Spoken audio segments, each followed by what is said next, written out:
This episode is brought to you by Progressive Insurance.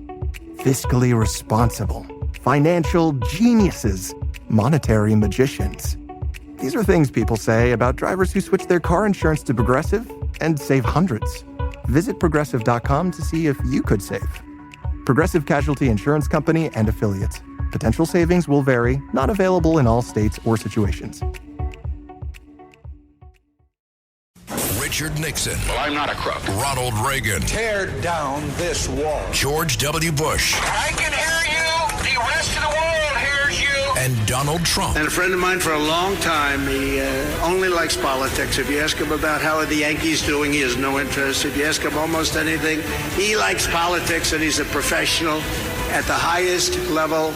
Roger Stone. All of these presidents relied on one man to secure their seat in the Oval Office. That man is Roger Stone. This is The Roger Stone Show on 77 WABC.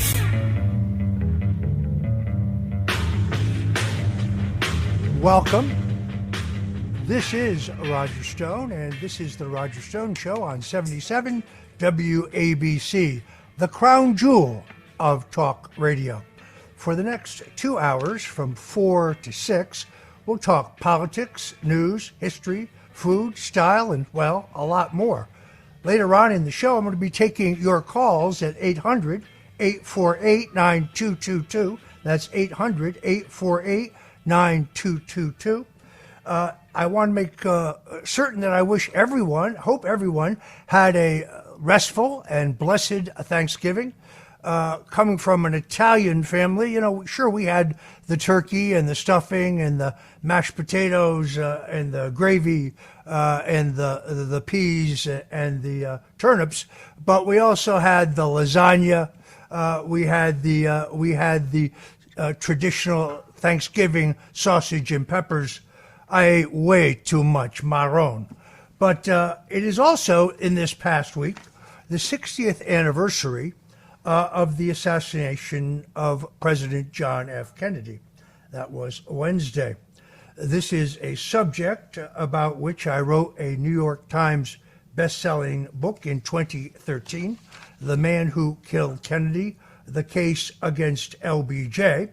It is a book that I took to 6 different publishers, all of whom told me that it had no commercial appeal, that it would never be successful, but it became a New York Times bestseller, and it has done very well. If you bother to buy it, I urge you to get the paperback edition. It has 3 additional chapters. The Warren Commission declared in 1964 that on the basis of their investigation, which was really the rubber stamp of an investigation by J. Edgar Hoover's FBI that he opened and closed in 7 days flat, immediately after the murder of John F. Kennedy in the streets of Dallas, Lee Harvey Oswald, a lone nut, indeed a communist, acting alone, shot and killed President John F. Kennedy. Interestingly enough, the number of Americans who do not believe that, according to the Gallup poll, which was very low in the period immediately after the assassination, where about 53% agreed with that statement. Today, 65% of Americans in a Gallup poll conducted in October think that Kennedy's assassination involved a conspiracy. When asked who was involved in that conspiracy, 20% of Americans say the U.S. government. But frankly, something has changed. Something has changed dramatically. The New York Times actually, to my surprise, ran a story, which we covered here on the Roger Stone Show, about 88-year-old Paul Landis, a retired Secret Service agent, who came forward to say that he had actually found the so-called pristine bullet, the bullet that the autopsy of Kennedy claimed, and the investigation by the Warren Commission claimed had pierced John Kennedy, hit Governor John Connally, lodged in his thigh and then fell out on his stretcher. In fact, Paul Landis said that he found this pristine bullet in the rear of Kennedy's limousine, and he placed it on Kennedy's stretcher in Parkland Memorial Hospital. A nurse by the name of Phyllis Hill saw him do it. She's also come forward. The reason this is significant is because it essentially debunks the so-called magic bullet theory. That is, the conclusion of the Warren Commission that said that John Kennedy was shot from behind, 3 shots, all fired by Lee Harvey Oswald using a bolt-action Arcane Carcano rifle, Italian Army carbine, from the 6th floor of the Texas School Book Depository building. Before this program is over, I'm going to tell you who did shoot President John F. Kennedy from the 6th floor of the Texas School Book Depository building, and I'm going to relate to you the fingerprint and eyewitness evidence that proves it. But in addition to the New York Times, which has long been a progenitor of the single gunman acting alone, the lone nutter philosophy, to my surprise, Paramount Pictures actually green-lighted and made an extraordinary documentary entitled What the Parkland Doctors Saw. This is significant because what the doctors saw was that President John F. Kennedy had bullet wounds that were indicative of the fact that he'd been shot from both the front and the back. That, of course, means that there was a conspiracy, and that disproves the Warren Commission conclusions. In fact, in 1978, a House committee, select committee on assassinations, which had been set up specifically because of public doubt regarding both the assassination of John F. Kennedy, doubt that was really stirred to a fever pitch a little earlier by Oliver Stone's amazing film, JFK. And that investigation said that there was a conspiracy and that organized crime had been involved. But that's all they told us, and they didn't name any names. Additionally, of course, within this same time frame, Robert F. Kennedy Jr. has come forward with a very compelling interview in which he points the finger at the Central Intelligence Agency in the murder of his uncle, as well as telling a chilling story about the murder of his father, in which he also believes that the public narrative that Sirhan Sirhan, a Palestinian acting alone, killed his father. And RFK cites the book JFK and the Unspeakables, Why He Died and Why It Matters by James Douglas as the source of his documentation. It is indeed a very compelling book. The conclusion I reached, frankly, is that there was a plot, notice I don't say conspiracy, that involved the Central Intelligence Agency, the mob, Big Texas Oil, the Secret Service, with a subsequent cover-up by the FBI. Now, when you examine a crime like this, you need to look at motive, means, and opportunity. I argue that every one of those institutions or the individuals involved within them had their individual motive for the murder of JFK. The Central Intelligence Agency's motive is rather clear. The Bay of Pigs invasion of Cuba, which was planned under President Dwight Eisenhower in a working group chaired by Vice President Richard Nixon, had been an abysmal failure.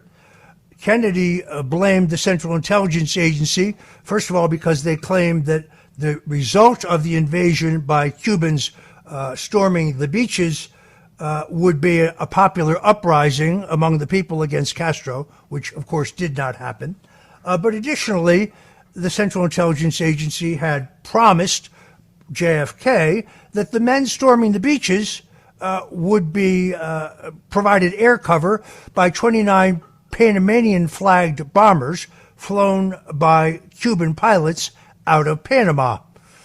For reasons we do not know, Charles Cable, the number 2 man at the CIA, subsequently fired by JFK, and strangely enough, the brother of Dallas, Texas Mayor Earl Cable, a crony of Lyndon Johnson, who essentially never left Johnson's side from the moment of the assassination, along with Dallas's police chief. There is very little dispute because Kennedy himself says he wants to shatter the CIA and scatter it to the wind. The other motive of the intelligence agencies, of course, is Kennedy's handling of the Cuban Missile Crisis. See, and the Cuban Missile Crisis didn't go down the way we've been told it did. There's actually a movie about this which glamorizes brave Jack and Bobby Kennedy for facing down Nikita Khrushchev and getting him to remove the missiles that he had placed 90 miles from our shore. That's not quite what happened. In fact, the intelligence services, the Pentagon, and the State Department certainly knew in real time that the Kennedy brothers made a secret deal with JFK, LBJ, Richard Nixon, who came to town to address a Pepsi-Cola bottlers convention, and George H.W. Bush. George Bush said for 30 years he couldn't remember where he was on that fateful day, but ultimately it was established that he was in Tyler, Texas. Now, he would say for 30 years he couldn't remember where he was. Anybody who is my age knows exactly where they were the moment that John F. Kennedy was killed. But we do know that George H.W. Bush called the FBI station chief in Houston essentially to establish that he was in Tyler, Texas, and he actually made up what I think was a ruse. He reported the identity of some young Republican in Harris County who he said may or may not have threatened the life of the president. When the Secret Service arrived at this young man's home, they found him in the backyard making George Bush for the U.S. Senate posters, painting them. So when we come back, we're going to talk more about the 60th anniversary of the Kennedy assassination. I'm going to tell you a lot more about Jack Ruby. And thanks for joining the Roger Stone Show right here at 77 WABC. Don't forget to download that app to your cell phone. Do it right now. It's the Roger Stone Show on 77 WABC. Do you love a good cigar? I do. That's why I love my Patriot cigars. These are the highest quality long-leaf Nicaraguan tobacco cigars, and believe me, the price is right. So go to mypatriotcigars.com and use promo code STONE for 25% off. Free shipping on orders over $100. Go to mypatriotcigars.com and use promo code STONE. Premium smoke for freedom-loving patriots. Morning decisions. A creamy mocha frappuccino drink? A sweet vanilla? Maybe a smooth caramel or that white chocolate mocha. Whichever you choose, delicious coffee awaits. Start your day with bottled Starbucks Frappuccino drinks. Pick up a bottle near you wherever you buy your groceries. Home means something different to everyone. But with Rocket Mortgage, home can mean even more. It can mean a college education, taming your high-interest debt, even a renovation. We've made it easier than ever to use your home equity. That home you worked so hard for, now it can work hard for you. Call 800-4ROCKET or visit rocket.com to find out more. Rocket Mortgage, LLC. Licensed in all 50 states. NMLSConsumerAccess.org, number 3030. Build professional skills this semester with Adobe Creative Cloud and create standout work both in and out of the classroom. Save big on professional creativity tools. Students get 65% off Adobe Creative Cloud, including Photoshop, Illustrator, Premiere Pro, Acrobat Pro, and 20+ creative apps. No matter what project you're working on, Adobe Creative Cloud apps can help you take it to the next level. Visit adobe.com/student to learn more. What makes a great pair of glasses? At Warby Parker, it's all the invisible extras without the extra cost. Their designer quality frames start at $95, including prescription lenses, plus scratch-resistant, smudge-resistant, and anti-reflective coatings, and UV protection, and free adjustments for life. To find your next pair of glasses, sunglasses, or contact lenses, or to find the Warby Parker store nearest you, head over to warbyparker.com. That's warbyparker.com. Talk Radio 77 WABC. This is the Roger Stone Show on 77 WABC. A man who's gone through hell, but he's kept going, and he's smart, and he's strong, and people love him. Not everybody, but people love him and respect him. Roger Stone. Now, here's Roger Stone. Welcome back. I'm Roger Stone, and we are dissecting the Warren Commission's conclusion that Lee Harvey Oswald, who said that he was a patsy, Lee Harvey Oswald, who a paraffin test showed had no nitrate whatsoever on his chest or his arms, and who insisted that he had not shot anyone, had clearly not shot a gun that day. Brings us, to, of course, to the question of Jack Ruby. The Warren Commission told us that Jack Ruby, the man who was seen on national television killing Lee Harvey Oswald, thus silencing the patsy, as he called himself, had no known association with organized crime, which is really laughable. Jack Ruby, better known as Jack Rubenstein, had been a button man for Carlos Marcello, had actually been an enforcer for the mob in Chicago, had run a casino for Marcello in Cuba, and the Carousel Club, which he extensively owned, was actually owned by Marcello. Jack Ruby, known as Jack Rubenstein, pops up in a very strange place. In 1948, Congressman Lyndon Baines Johnson went to Congressman Richard Nixon and said, I notice you have some excess budget in the House Un-American Activities Committee minority budget. Actually, at that point, it was a majority budget.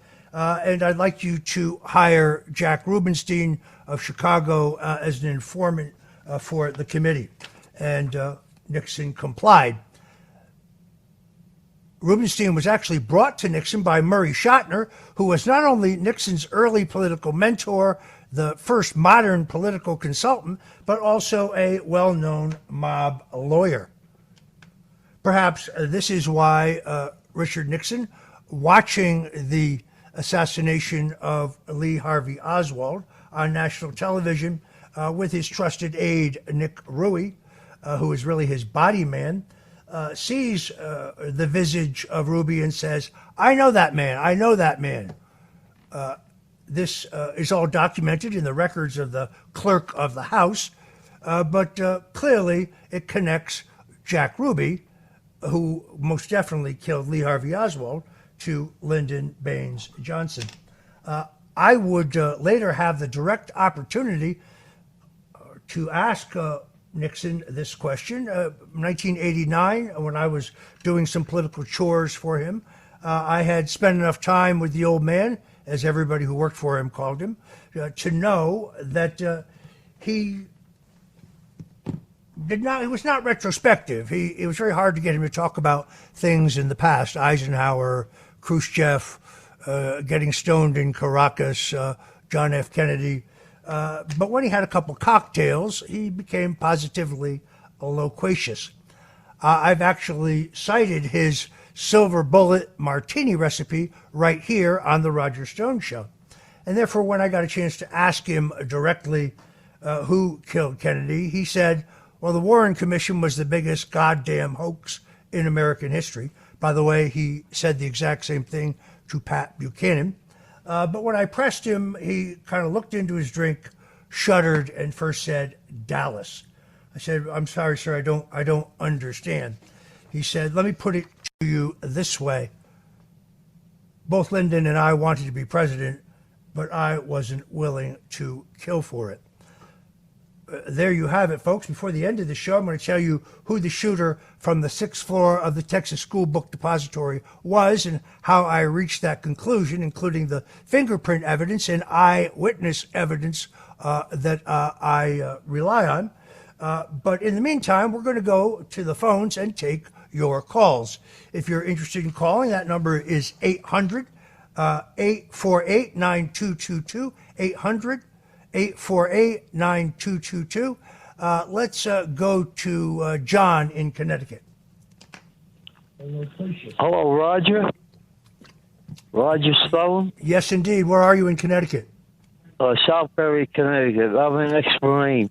When Kennedy got assassinated, I was a 21-year-old kid. I was crying.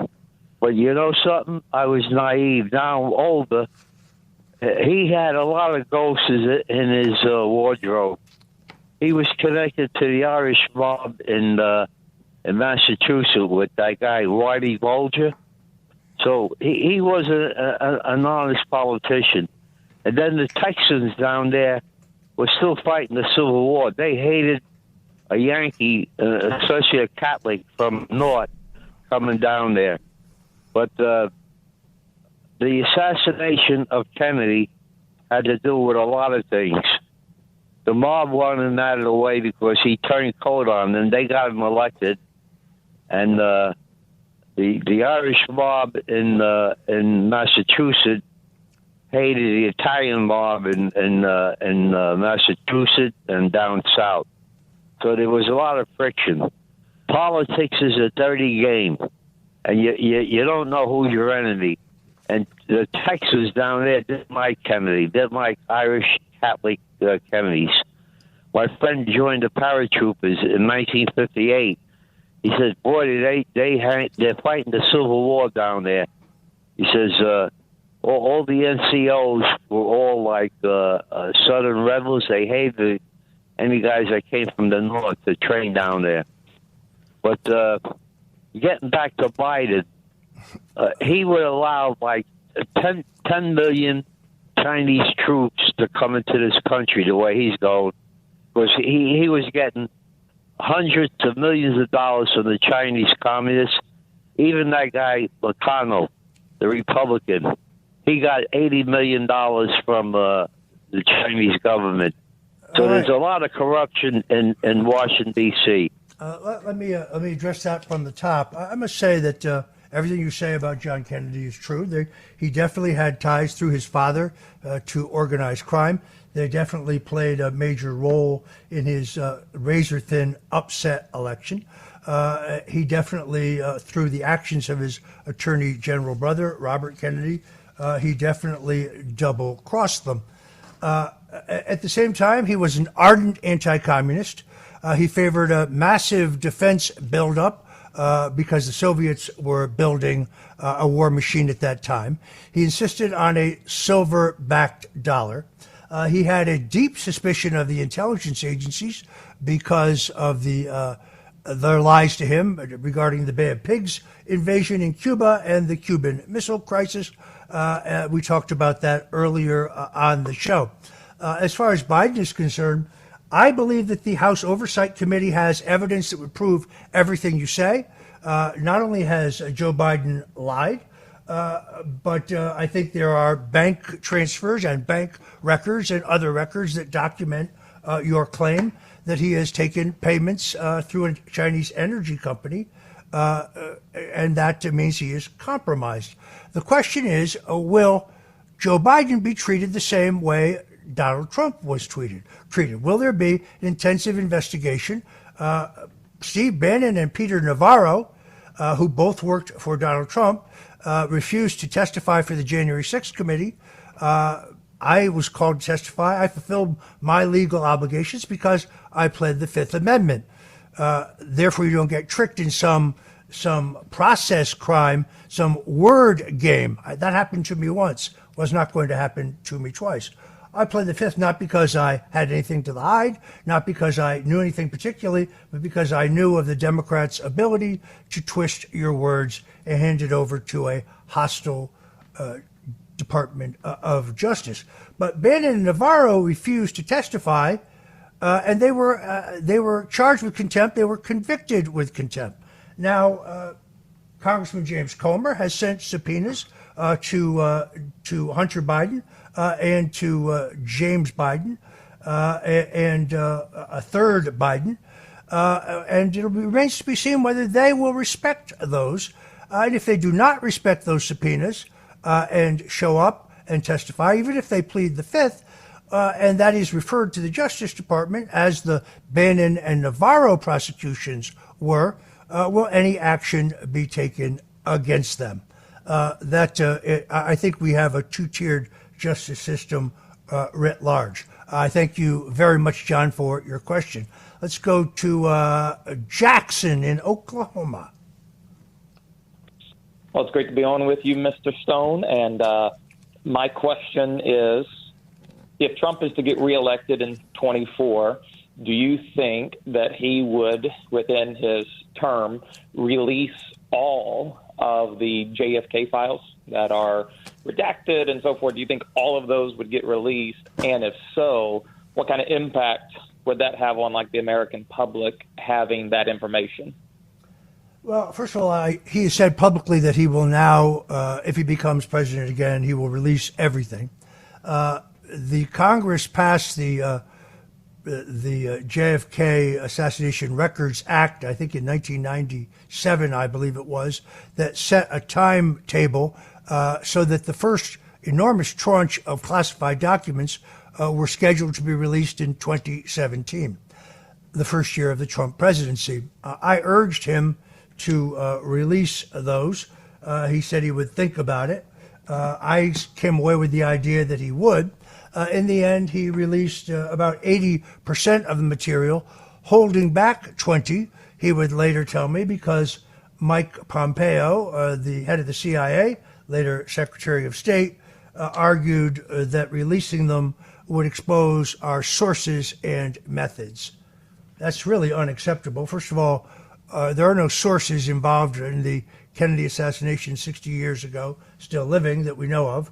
And secondarily, if indeed these documents show that the Central Intelligence Agency knew far more about the movements of Lee Harvey Oswald, as did the FBI, they wouldn't cooperate. Central Intelligence would not cooperate with the House Un-American Activities, the House Select Committee on Assassinations investigation in 1978. They stonewalled it in terms of either testimony or documents, probably why the commission came up with a limited conclusion that organized crime had been involved in Kennedy's assassination. But at the same time, I think that the decision then went to Joe Biden. And Biden had to make the same decision. And yet again, Biden elected to hold back 20% of the documents earlier this year. What is in this that that they are hiding? Based on James Douglas's book, based on the research I did for my own book, The Man Who Killed Kennedy, The Case Against LBJ. By the way, if you want a copy, you can go to themanwhokilledkennedy.com, themanwhokilledkennedy.com. You'll get a signed copy. I concluded that the Central Intelligence Agency was deeply involved in the Kennedy assassination. They didn't act alone, as I have made a point earlier, but I think that is the final conclusion when all of these documents are released. Let me put it another way. The U.S. government essentially moved and approved and orchestrated the murder of a U.S. president. That is a very scary idea. I do think Trump will release them. I thank you very much for your question. Let's go to Andrew in California. Hey, Roger. Andrew, thanks for calling. What's your question? Hey, Roger. Yeah, in 2015 in Nevada, Donald Trump was out on Stump, and he was talking about, he was one of the first politicians to delineate the difference between corporate cannabis and folks who need medical cannabis for their care.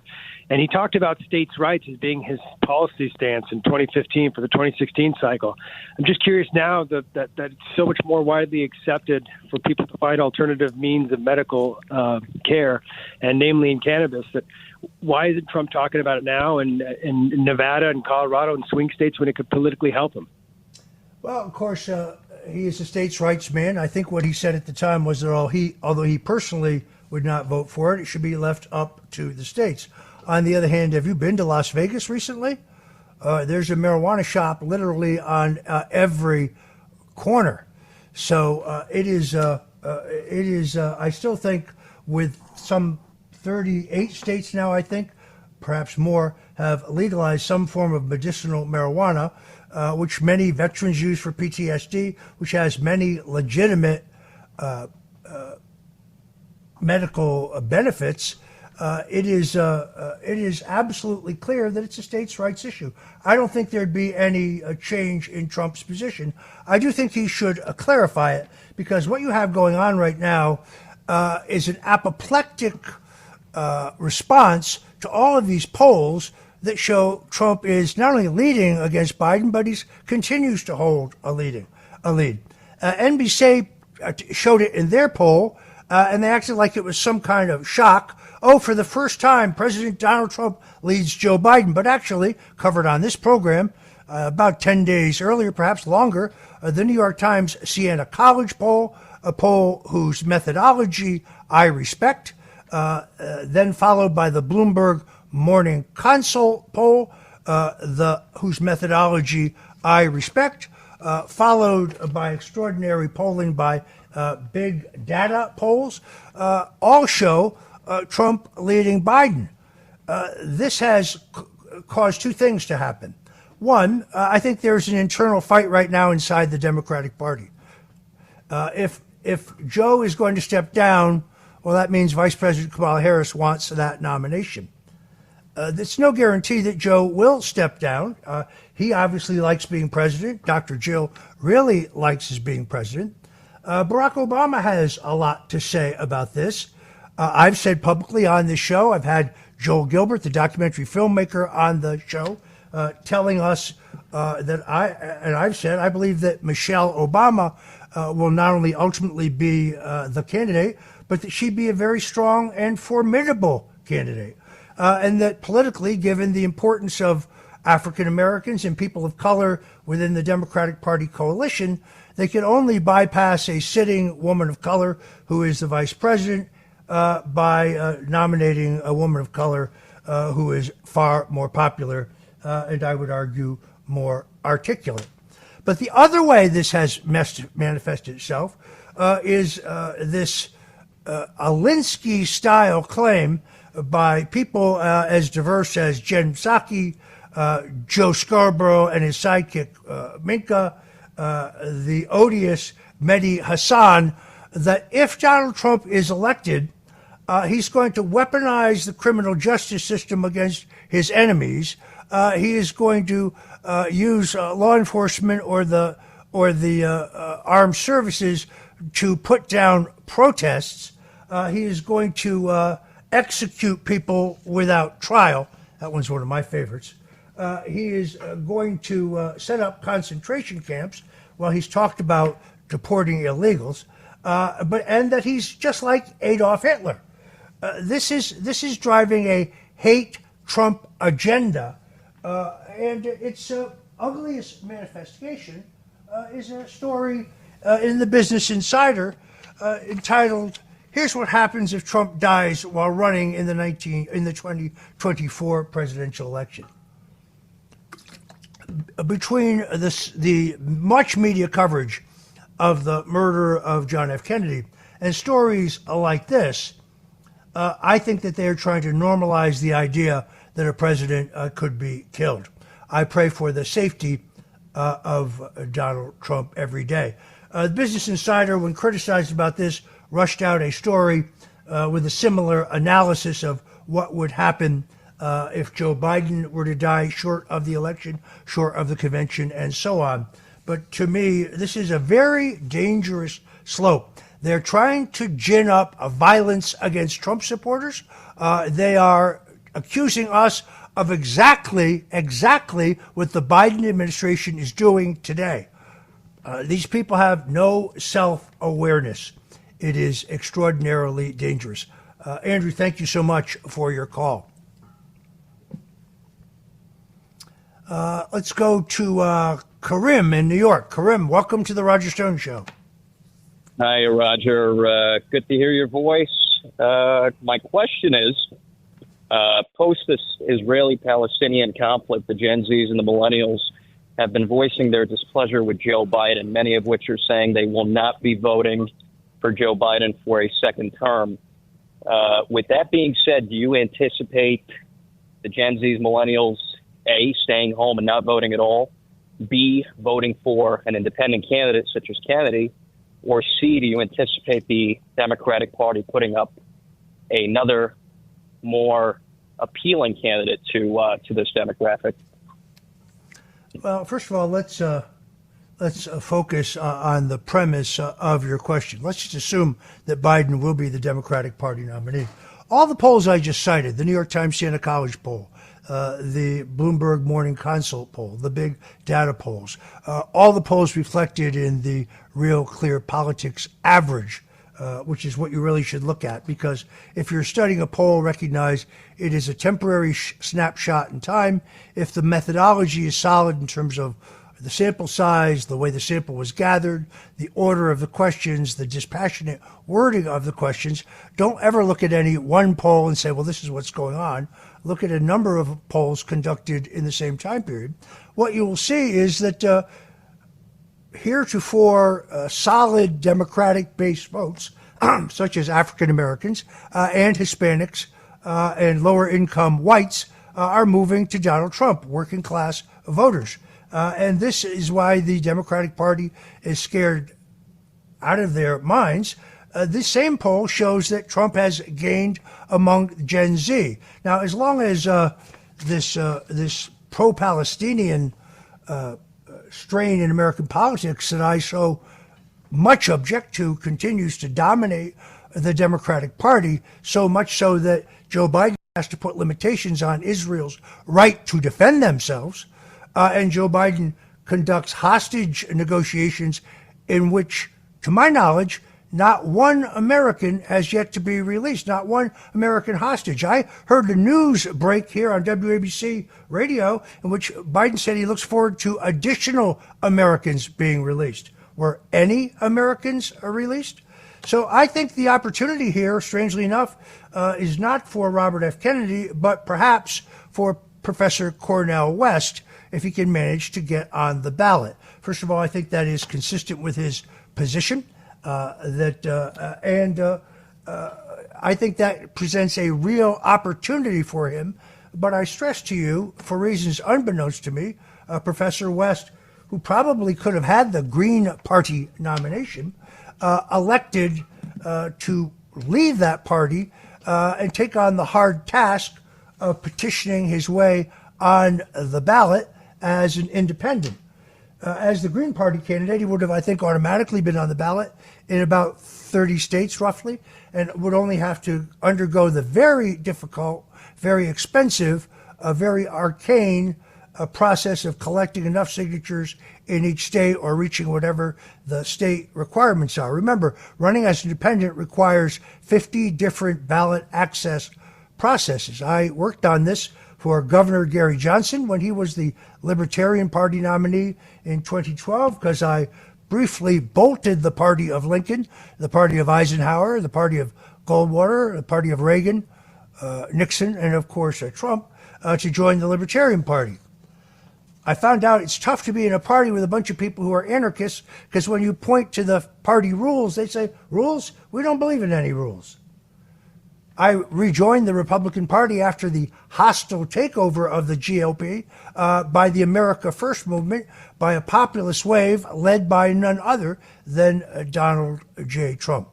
So if Biden is on the ballot, unless he continues to make concessions to the woke mob screaming about Gaza, he is in danger of losing those votes. But Robert Kennedy's issue position on this, I don't think is attractive to those voters either, as far as I understand it. And I think they probably go to Professor West. I thank you so much for your question.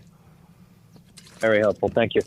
Folks, if you're just tuning in, this is the Roger Stone Show. If you want to call in, we are here at 800-848-9222, and we're happy to have your calls. Our focus today has been on the Kennedy assassination because we were at the 60th anniversary.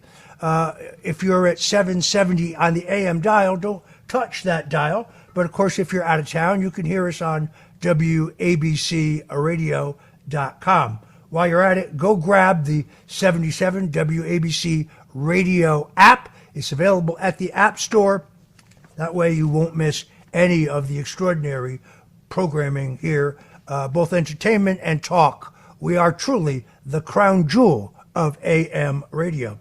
I was very excited about the election of Javier Milei in Argentina. I had followed him extensively. We had exchanged messages by email. Look, he is, like Donald Trump, he is a showman. He understands symbolism. He understands that you have to be blunt and interesting in order to keep the attention of the voters. If the only thing worse in politics, as Nixon used to say, is being boring, and Javier Milei is anything but boring. And all I would point out to you, and I think this is very significant, Argentina has all paper ballots. They're counted all on the night of the election after the polls are closed, and they managed to count 28 million votes and get an accurate result. Now, voter fraud is not unknown in Argentina. I have been told by a number of Argentine political consultants or activists, but a very vigorous poll watching operation prevented it in the most recent election. It is extraordinary that the Donald Trump of Argentina, a man who has vowed to make Argentina great again, won over two established parties by a large margin, and has a radical libertarian agenda that includes closing the central bank, slashing spending, and getting rid of the peso. Anyway, this is the Roger Stone Show. We're taking your calls, and I will be right back. This episode is brought to you by LinkedIn. Healthcare professionals can lead their careers with LinkedIn. Discover jobs by specialty, preferred shifts, and even desired salary. From mental health therapists to radiology technicians, it's now faster and easier for healthcare professionals to find the right fit. Learn more at linkedin.com/healthcare. Side effects may include faster job placement, improved work-life balance, and increased career satisfaction. Mic check. 1, 2. Are we recording? Hi, I'm Michelle Bernstein, an award-winning chef, restaurateur, and mom. I have a lot on my plate, including my psoriatic arthritis symptoms. That's why I was prescribed Cosentyx. It helps me move better. Cosentyx secukinumab is prescribed for people 2 years of age and older with active psoriatic arthritis. Don't use if you're allergic to Cosentyx. Before starting, get checked for tuberculosis. An increased risk of infections and lowered ability to fight them may occur, like tuberculosis or other serious bacterial, fungal, or viral infections. Some were fatal. Tell your doctor if you have an infection or symptoms like fevers, sweats, chills, muscle aches, or cough, had a vaccine or plan to, or if inflammatory bowel disease symptoms develop or worsen. Serious allergic reactions and severe eczema-like skin reactions may occur. Learn more at 1-844-COSENTYX or Cosentyx.com. Ask your rheumatologist about Cosentyx.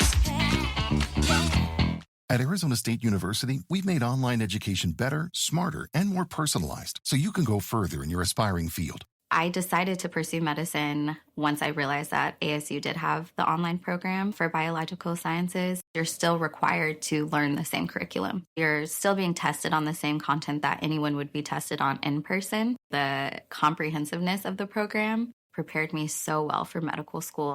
Explore over 300 programs at asuonline.asu.edu.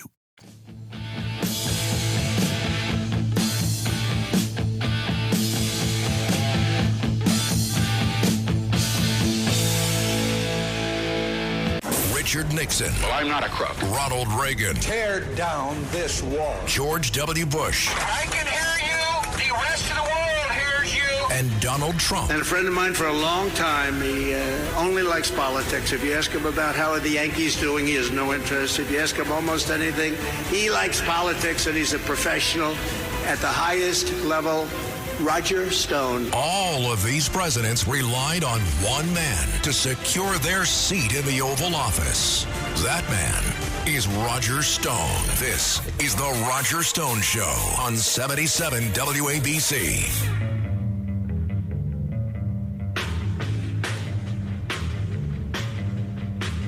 Welcome back. This is Roger Stone, and this is The Roger Stone Show. We're here from 4 to 6 every Sunday afternoon to talk about a mix of politics, news, history, food, culture, you name it. I noticed that the New York Adult Survivors Act, put in place by New York State, which extended the statute of limitations for those claiming a sexual assault, which was really designed to ensnare President Donald Trump in what I believe is the unjust and inaccurate claims of a woman named E. Jean Carroll. The courts have ruled otherwise, that some 30 plus years ago, Donald Trump assaulted her in a department store. It sounds unlikely to me. Trump denies it, but it has inadvertently now snared not only P. Diddy himself, Sean Combs, as well as Mayor Eric Adams, and now, to my surprise, Governor Andrew Cuomo. So perhaps this is karma. And then this made me chuckle. Director Rob Reiner claims he's unearthed proof that JFK was killed by 4 shooters, not 1. No stuff, Sherlock. Where were you in 2013 when I wrote a New York Times best-selling book that proved this? There are 4 shooters. There is the man who shot from the 6th floor of the Texas School Book Depository building, who I have, without any dispute, connected to Lyndon Baines Johnson. We're going to reveal his identity later. There is a shooter behind the fence on the grassy knoll. Several railroad workers can be seen on YouTube saying that they saw a puff of smoke rise from along the fence line. A railroad supervisor says he saw 2 men drive up in a green Plymouth station wagon, take a rifle bag out of the car, remove the rifle. One of the 2 men shot. They quickly put the rifle back in the bag and they left. The Warren Commission was told this. It is information they ignored. I don't know where Rob Reiner has been, but he truly is a meathead. The 3rd shooter is in the sewer grate, most likely Johnny Roselli, who claims that he was him. The 2nd shooter, I think, is a Corsican sharpshooter who has been imported specifically for this mission. I think there's also a shooter in the Dow Tex building.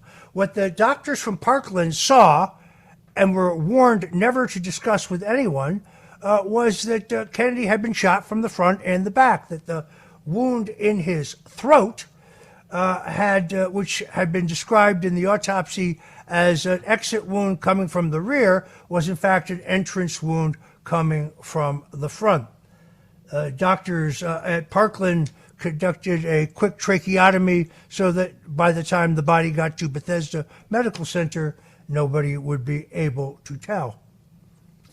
The same 6 doctors also record a grapefruit-sized wound on the back of Kennedy's head, consistent with a blowout exit wound. By the time Kennedy's body got to Bethesda Medical Center, that has been patched. There is no report of it.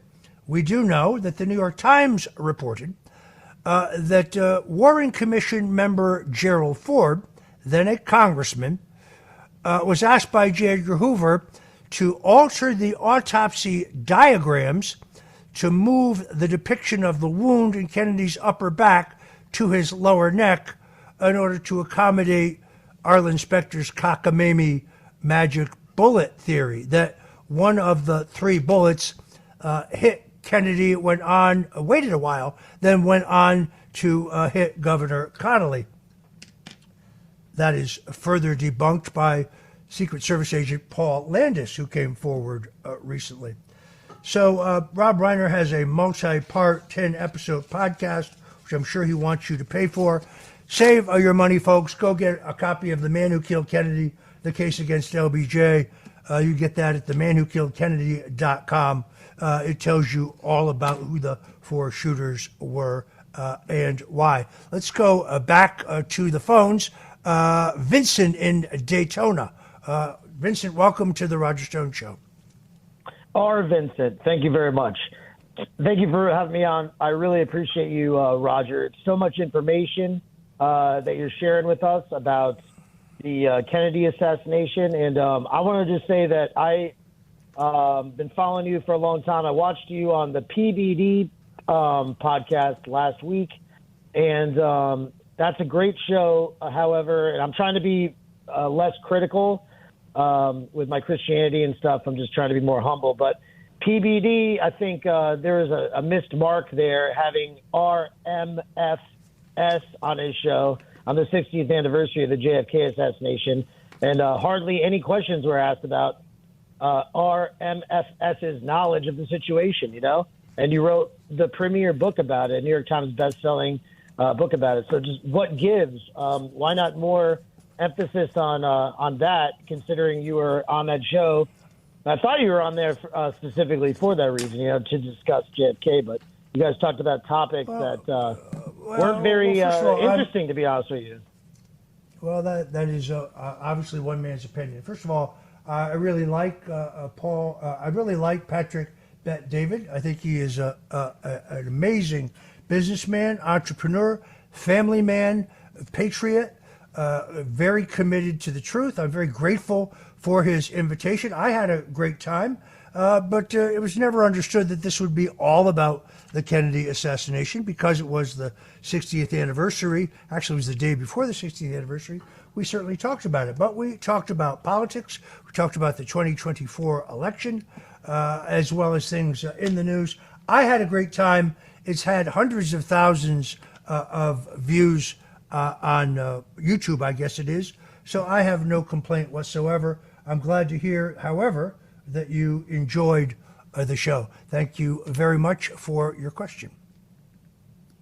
Folks, once again, if you're interested in calling in, our number here is 800-848-9222, 800-848-9222. In the past, people have complained that the line was busy or that your call was dropped. We can't take everybody's call at the same time, but we welcome your calls. That number, 800-848-9222. Let's go to Julian in San Juan. Hey, Roger. Thank you so much for calling. What is your question? Hi, Roger. Listen, I just wanted to first say that I think you're an American hero. I'm a big fan. I'm in the middle of reading Stone's Rules as we speak. And I actually had a couple questions, if time allowing, but I'll just go with my first important question to start, which is, you had a guest, Dr. Robert Epstein, on your show just a week or two ago. He's actually my dad, so I'm privy to a lot of his research. So I wanted to know, and for those who don't know, his research is about essentially how big tech has the ability and is shifting millions of votes to the left in all of these elections, and they're doing it invisibly, besides, suppressing big stories like, Hunter Biden's laptop, et cetera. My question is, what are your thoughts in general on his research? Do you think that his research will end up playing a role in the upcoming 2024 presidential election? And if so, what can be done about it? Is President Trump going to do something about it? What can we do about it? This is one of the most interesting interviews I have ever done. Folks who missed it was last week. You can go to the 77 WABC radio app, or you can go to WABCradio.com, and you will find a full recording of that interview.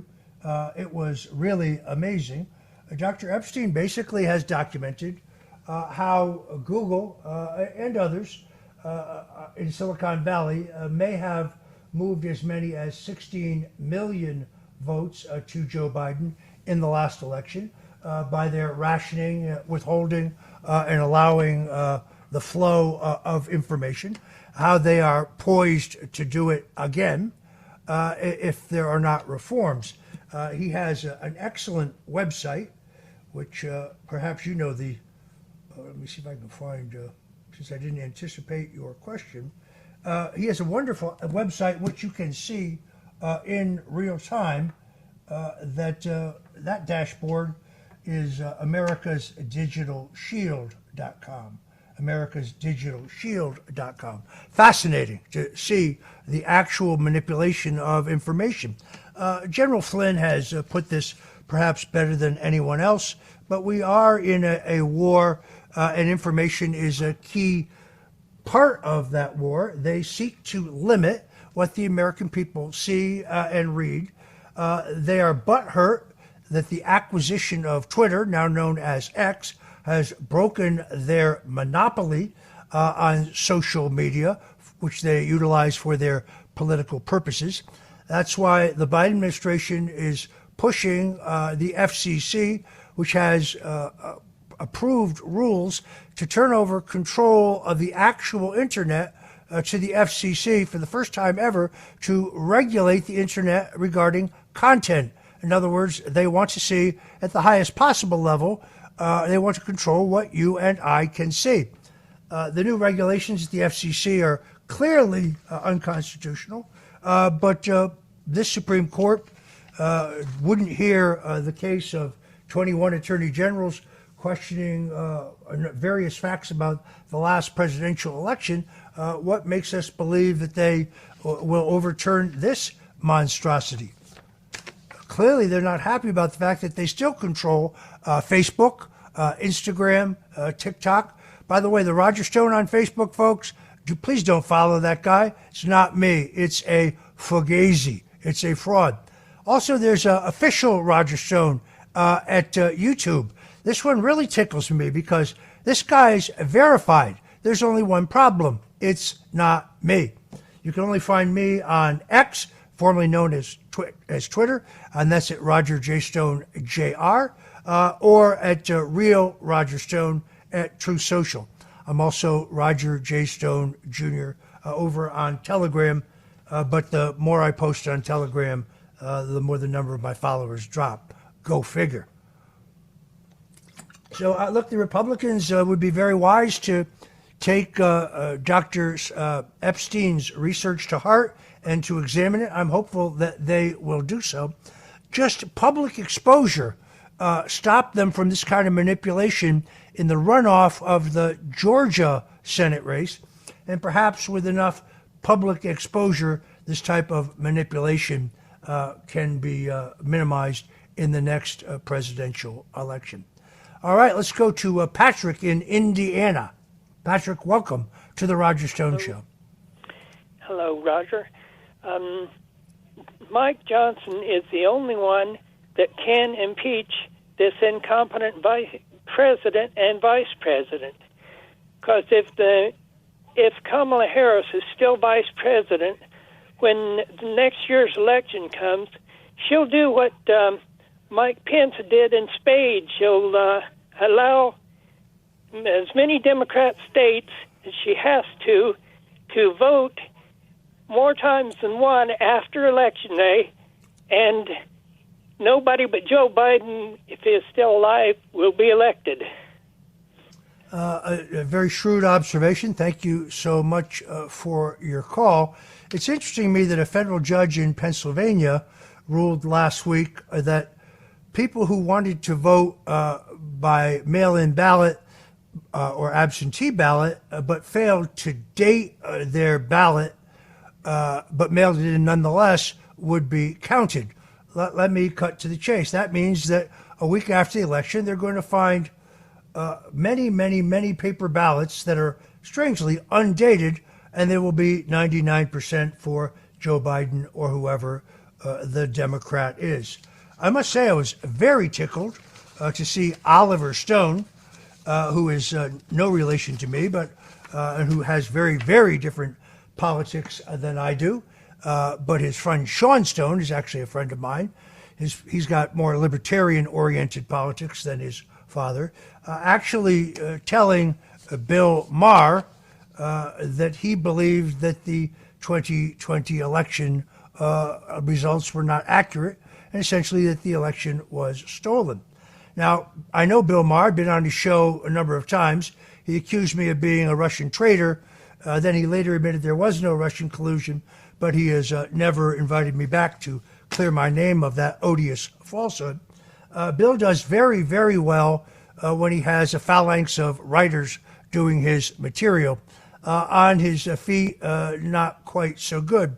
He seemed completely flummoxed, and he had to repeat what we know is a false narrative. Oh, no, the courts examined all that and they ruled otherwise. No, the courts never heard any of these cases. The courts turned all the cases away based on issues of standing. And therefore, the results of the 2020 election, in which even the most unbiased person would have to admit there are extraordinary anomalies and irregularities, have never actually been reviewed in a court of law. Perhaps, just perhaps, in Donald Trump's upcoming trial in Washington, D.C., and his upcoming trial in Atlanta, Georgia, where he is, in my opinion, falsely accused of knowing that he lost the election and then conspiring with others to hang on to power. I think he may be allowed in both cases to present the evidence by which he reached the conclusion that the election was rigged and stolen from him.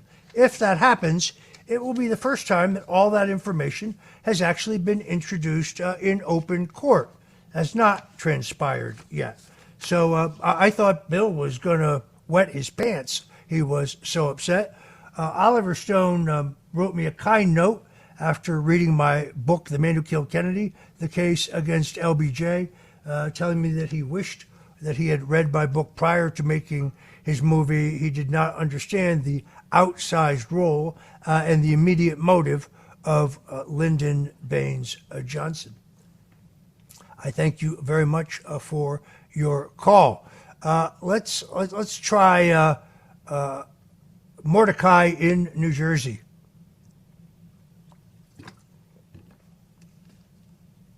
Mordecai, are you with us? Hi, can you hear me? Yes, we can now. Sorry about that.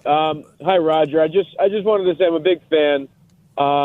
There's two things. Number one, I just wanted to preface this by saying I had friends that were murdered on October 7th in Israel. My friend Jake Marlowe was murdered running security at the music festival. And I have another friend, Shlomi Ziv, who's being held hostage right now in Gaza.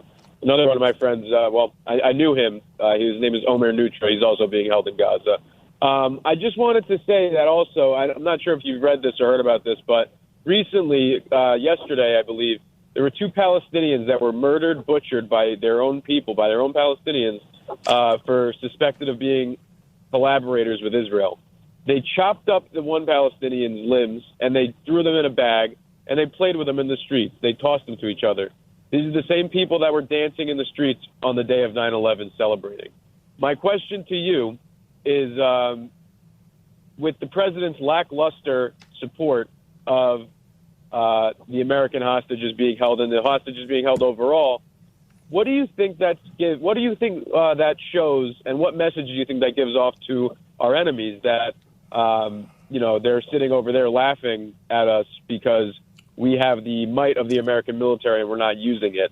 Instead, we're getting shelled and our troops are being killed in Syria and other military bases, but when we could be doing something else. What do you think that gives off, and how do you think that could be different, or that would be different, if we had someone else in office, namely Trump? I think that most of the nations of the world are baffled about how stupid we are, in that we have this strategy in the Middle East of funding and assisting both sides. Does anyone in their right mind think that when Joe Biden unfroze $6 billion of assets for Iran, that did not free up money to finance the October 7th attacks in Israel? Does anyone think that the $100 million that is being given to Hamas for humanitarian purposes will not be used to restock bullets and bombs and weapons? Does anyone think, this shocks me, the $100 billion that the Biden administration is now moving to unfreeze in assets for Iran is not going to go to continue to fund this terrorist war? At the same time, we're committed to the support of Israel, as I am, but we're putting limitations on what Israel can do, what targets they can hit, where they can go, what weapons they can use. At the same time that our hostage negotiations, thank God that some people got out, but I don't believe it has yet produced a single American. This is the backdrop of the next election. Weakness provokes aggression. Weakness is provocative. And therefore, watching our weakness in Afghanistan, where we left billions of high-tech military-grade equipment behind, and we basically sold out those who had supported us so that they would be brutally murdered. We provided no protection to them, and we didn't use our sophisticated drone technology to keep the Taliban pinned down, costing American lives and countless Afghanistan lives. At the same time, we are continuing to deplete our own store of munitions and ammunition and weapons to fund a war in Ukraine, which, folks, I don't think is going well. It's not going well. We were told that the spring offensive would bring victory. This will grind on forever unless we get somebody who can negotiate a settlement. We now know, mostly through the reporting of the great Glenn Greenwald, who used to be at the Intercept, now working independently, has his own site. His politics are not mine, but he's absolutely a truth teller. And he points out that there were numerous opportunities for a peace settlement between these countries, Russia and Ukraine, and in each occasion they were scuttled by the Biden administration, Joe Biden, and the Secretary of State. So it is really extraordinary because we are on both sides. We are funding death and destruction on both sides. In the end, the pro-Palestinian, pro-Hamas influence in the modern Democratic Party, particularly among younger voters, it appears, is getting so great that Joe Biden will continue to be weak in the face of this terrorist threat in order to try to hold those votes. It is really, really pathetic. I thank you so much for your call. Folks, if you want to call in, our number, 800-848-9222. Let's go to Lou in White Plains. Lou, are you there? Hey, hello, Mr. Stone. What a pleasure to be able to turn on and hear yourself and the likes of Dick Morris. It's invaluable, and you guys can't go anywhere. We need you here forever. Dick had a great show today. I listened to it. It was very good. Yeah, it always is like yours. It's just there's just so much to be had. Tough to follow the call previous someone that is so affected by what's happening. I almost feel frivolous, but back to JFK.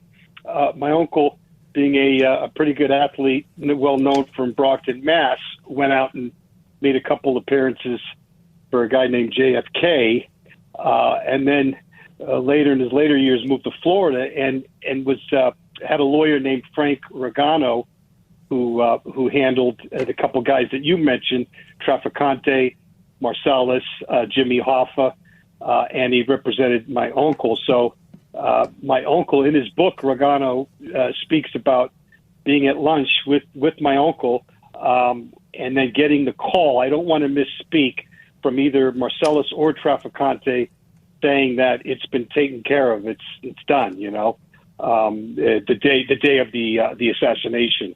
So I don't know if you've heard of Regano or read his book. I actually have, and everything I think you say is reflected in my book.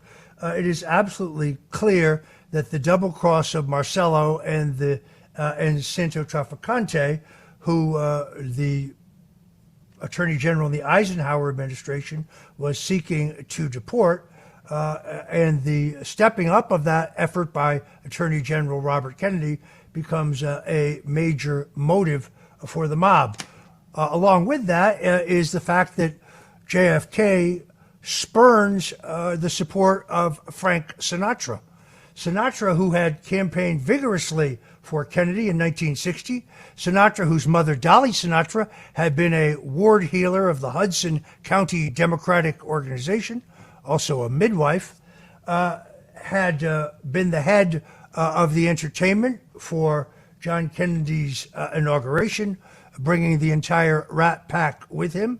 But when Kennedy was scheduled to visit Las Vegas and scheduled to stay, Palm Springs, and was scheduled to stay at the home of Sinatra, that was nixed, even though Sinatra had put in a helipad at great expense for the presidential helicopter, and instead it was decided that JFK would stay at the home of Bing Crosby, who was a Republican.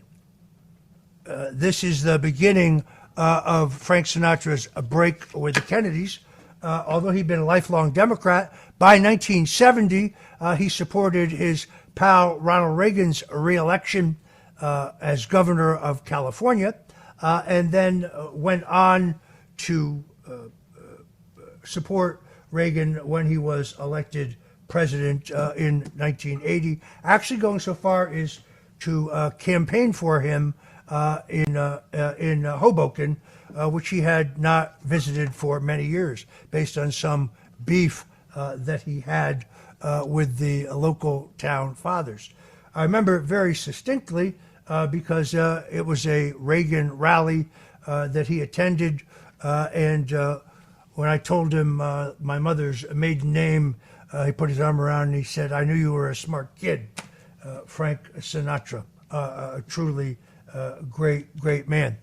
In any event, I thank you very much for your call. I make the case again that the House committee correctly says the mob is involved in Kennedy's assassination, but Lyndon Johnson is on the pad for the mob. In other words, a man named Jack Halfer is paying Johnson to protect the mob's illegal gambling dens in Houston and Dallas and San Antonio, and he's getting the princely sum of I think it is $19,000 a month, which is a huge bribe. Maybe in $5,000. I have to go back and look in my book. But he is on the pad. Johnson is on the pad for Marcello. That is his connection to organized crime. And interestingly enough, we later learn that Halfer, the man who was the bag man, would be pardoned from some unrelated crime literally days after LBJ becomes president. Lou, thank you so much for your call. Here's a very special call. Bubba in Tampa, Florida. Hello, Roger. Is this Bubba the Love Sponge? This is. It's been trying to call you for about an hour and a half, but your phone lines are so blown up on 77 WABC. Thank God they got the balls to put somebody like you on there. Kudos to them. Kudos to 77 WABC for putting Roger Stone on. I love that, being a radio historian. Well, I've been privileged to be a guest on your show many times. We were introduced by our mutual friend, Tucker Carlson, and I'm delighted that you called in today. Do you have a comment or a question? Yeah, the guy before me, oddly enough, so I'm listening to the whole show, and I'm like, okay, they're opening up with the monologue of the JFK, and Roger's covering it beautifully. He's got, I found it interesting that JFK hit the deck prior to the to the first shot, and you get, I learned some stuff that I didn't know prior, but I was like, in the back of my head, us people from Tampa have had it instilled in our head that Santos Trafficante really was supposed to be the day before near the Floridian Hotel. It was supposed to be, that's where it was supposed to be taking place. But there was a rain shower and they needed the bubble on top of the limo. So that guy, I thought for sure nobody knew that.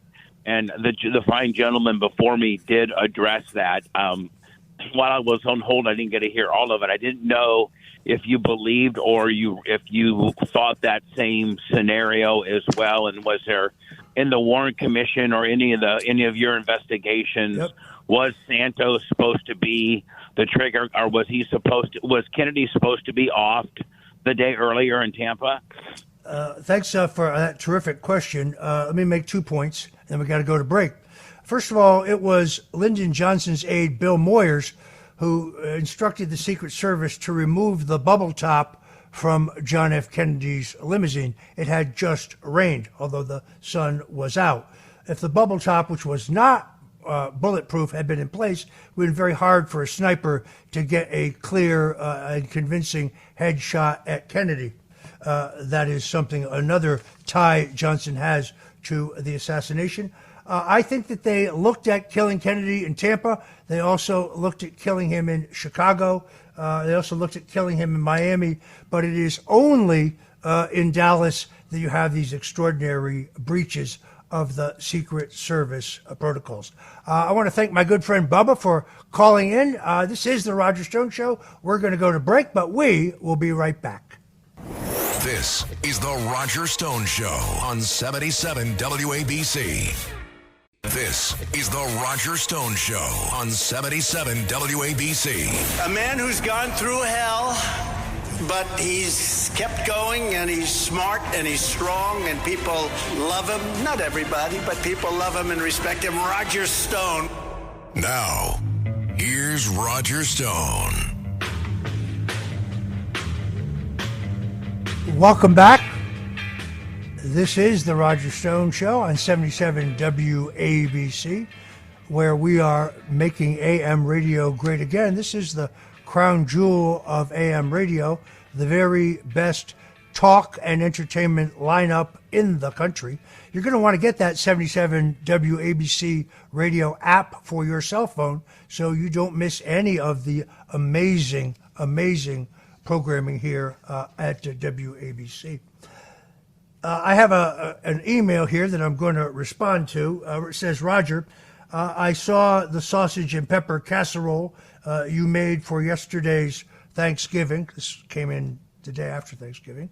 And I wanted to know the recipe. Terrific question. I'm happy to answer it. This is my mother's recipe, which means, therefore, it's my grandmother's recipe. Family name was Corbo. And it's really simple. You buy a mix of hot and sweet Italian sausage of high quality. You brown them in the oven at 365 degrees at around 30 minutes to make sure they're cooked thoroughly. Raw pork can give you trichinosis. You don't want that. Then simultaneously, you slice green and red peppers, onions, and you chop some garlic. You put that all into a large, wide pan with a little bit of water. You cover it and you steam it until the peppers are soft but not falling apart. Then you remove the sausage from the oven. You take a fry pan and in some garlic and high-quality olive oil, the kind designed specifically for frying and sautéing, available at Gristedes, by the way. You brown the sausage. At the same time, once your vegetables have been steamed so they're relatively soft, you now drain the water, you put in a base of olive oil, and you sauté those lightly. Then you put the ingredients from both pans together, put it in the oven for about, 20 minutes at 100 degrees, and you have Sicilian sausage and peppers. Grandma Stone style. The recipe is yours, and I appreciate your asking about it. Gina in California, you have a call. Hi, Roger. I'm so happy to meet you. Thank you so much for all you do for Trump and being such a great patriot. Can you hear me okay? Yes, indeed. Please go right ahead. Okay, great. So I have two questions. One is the footage of the driver. Like, it looked like he had pulled out a gun. Just curious about that. And then the other question I had, my dad actually, in the 60s, after the fact, was working with one of the nurses.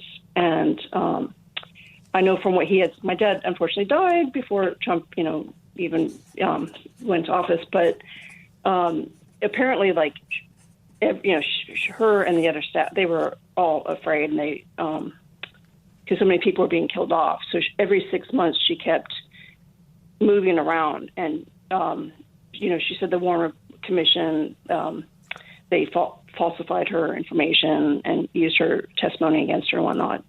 And but what I was curious about was that I had read that the last remaining, I think there were at the time, like a few years ago, there were like 4 remaining hospital staff. Like there was 1 doctor and 3 other hospital staff that made a joint statement. So do you know if the people were able to eventually come forward and give their testimony? Yes, absolutely. This new documentary, which is actually reviewed in the New York Times, What the Parkland Doctors Saw, is an extraordinary piece of work. It is made without any focus on anything other than that narrow question, what the doctors saw and what the doctors were told. I recommend it to you because it destroys the single bullet theory. It destroys the lone gunman theory. And the doctors in all cases say they were warned to not discuss, to essentially forget what they had seen, which is obviously extraordinarily disturbing. It's very interesting that the Warren Commission never actually saw the autopsy photos. They were denied access to the autopsy photos. What they saw were drawings of what the autopsy photos showed. Really quite extraordinary. You can go on YouTube. There's a great video of Jack Ruby.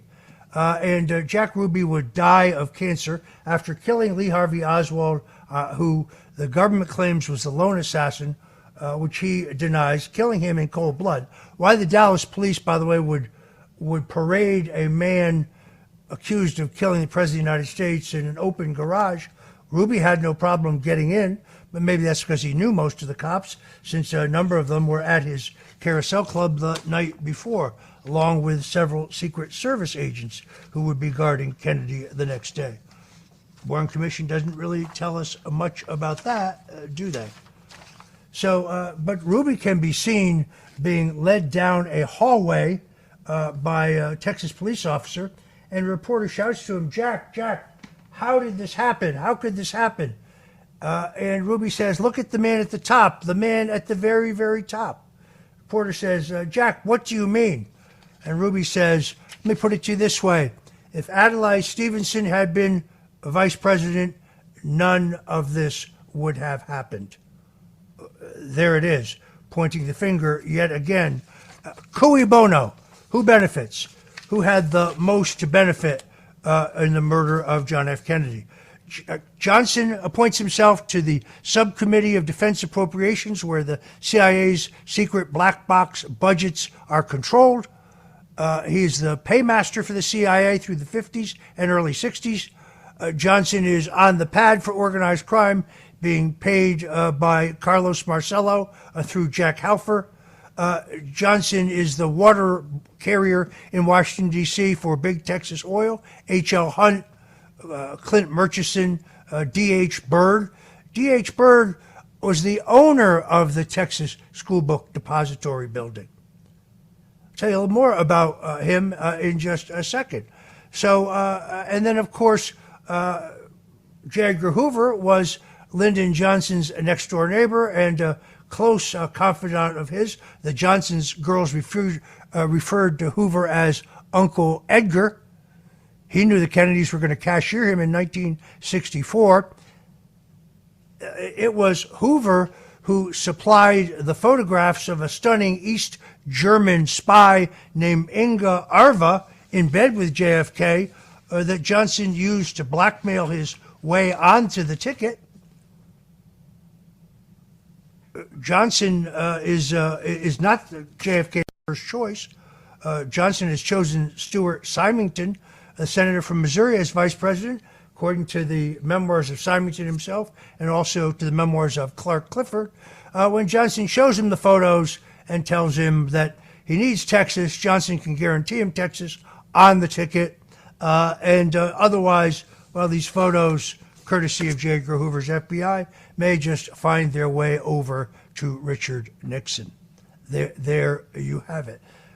It is interesting that on a very cold day, January, Ted Sorensen, the chief speechwriter for Kennedy, standing next to Bobby Baker, the aforementioned Secretary of the Senate, we spoke about earlier, and after Johnson is sworn in, again, he is told by Sorensen, congratulations, Baker says, John F. Kennedy will die a violent and premature death, and he storms away. To me, it's a pretty open and shut case. But I thank you very much for your call. Al in Yonkers, Westchester County, my old stomping grounds. Welcome to the Roger Stone Show. Nice to speak to you. Yeah, nice to speak to you, Oliver Stone. A pleasure. Just two things, since I'm a young guy, I've always followed the assassination of President Kennedy in November 22nd, 1963. There were two serious security breaches on the day and the day after or 2 days after. One, as you know, was the letting a president travel in an open convertible. That is something that changed right after his assassination. And the second thing is, as you pointed out, I never could understand when was a big breach with the Texas Rangers. When they were pulling up Oswald out of the garage, whether it was from the jail or so, he had two Texas Rangers on each side of him. But a big security breach is there was nobody in front of him. And it was so easy for Jack Ruby to get that shot in. And I always was disturbed that was such a security breach. All right, let me talk about it. If you're just tuning in, folks, this is the Roger Stone Show at 77 WABC. You can find us, obviously, at 770 on the AM dial, or you can listen to us worldwide in 73 countries at WABCradio.com, where we are live streaming. Check it out. And, of course, as I've said earlier, please download the app. It is interesting that the Warren Commission initially almost didn't come into fruition. Johnson at first was going to appoint a Texas-based commission, have the governor, John Connally, appointed to conduct the inquiry. They planned to ask U.S. Supreme Court Justice Tom Clark, a Texan, a crony of Johnson's, to chair it, but Johnson's aides persuaded him that a Texas investigation would look too much like it was being manipulated by Johnson, and therefore we got the Warren Commission. The Warren Commission includes Allen Dulles, who hated John F. Kennedy, had just been fired by him after the death of Robert Kennedy. When asked why Johnson had such a firm Kennedy hater on the Warren Commission, Johnson said that Robert Kennedy insisted on it, which is most likely a lie. Here's why I believe Johnson is directly connected more than any of the other evidence I have already printed or talked about. And I'm going to answer the questions set out at the beginning of the show. The shooter from the 6th floor of the Texas School Book Depository Building is a man named Malcolm Mac Wallace. We know that it is Wallace because Wallace was convicted in 1951 of first-degree murder of a man named John Douglas Kinzer, who was a golfer, was killed in broad daylight after Kinzer got involved with Lyndon Johnson's sister, Josepha Johnson, who was kind of a bohemian party girl. But whatever it was Josefa told Kinzer, Kinzer was seeking to blackmail Johnson with that information. It was alleged that it pertained to his theft of a Senate seat in 1948. A fingerprint matching the fingerprint of Malcolm Mac Wallace is the only print found, other than those of Dallas police officers, and it is alleged later some prints of Oswald that are found on the cardboard boxes in the so-called crow's nest from which the shooter shoots. No less than 6 eyewitnesses describe a man who meets the physical description of Mac Wallace, who left his fingerprint on the cardboard box. Nationally recognized expert in fingerprint technology at the time, Nathan Darby, insists there's a 32-point match, more than sufficient for use in a court of law. The Johnson family would go to great lengths to try to debunk that. A woman named Joan Mellon wrote a book, which is a cover-up. I believe it was funded through Lieutenant Governor Ben Barnes on behalf of the Johnson family interests. But eyewitnesses don't lie. They all describe a man who is middle-aged, heavy-set, heavy to medium build, balding, and in every case they say wearing glasses. That is a perfect description of Mac Wallace. A man named Loy Factor, who was a Native American, has written an amazing book in which he says that he was on the 6th floor of the Texas School Book Depository building, that he was a award-winning sharpshooter, that Wallace had seen him shoot at a county fair, had gotten his address, told me he might have some work for him, and later that Wallace and a mysterious woman brought him to Dallas, where he was to serve as the backup shooter for Mac Wallace if Wallace had the shakes or lost his nerve. Loy Factor's claim is bolstered by the fact that multiple witnesses who also saw Wallace claimed that they saw a dark-complected man as well, either a Mexican-American or a Native American. And Loy Factor completely accurately describes the surroundings on the 6th floor, including the small detail of a flat saw to the right of the window from which JFK was shot. A man named James Carr saw a man who meets the physical description of Malcolm Mac Wallace running out of the Texas School Book Depository building minutes after Kennedy has been shot, jump into a Nash Rambler and be driven away by another man who he describes as dark-complected. There would be as many as 3 attempts on James Carr's life after he reported what he knew to the Dallas police and the FBI. So there you have it. That is, now I believe, again, multiple shooters, but the shooter from the 6th floor of the Texas School Book Depository is Malcolm Wallace. When Wallace was convicted of first-degree murder in 1951, he was represented at trial by John Cofer, Lyndon Johnson's personal attorney. Johnson holed up in a local hotel near where the trial was held until Cofer delivered a sentence of guilty with a suspended sentence. Malcolm Mac Wallace went on immediately to get a full security clearance and a job with Temco, which was a major defense contractor owned by D.H. Byrd, the eccentric oil man who coincidentally happened to also own the Texas School Book Depository building.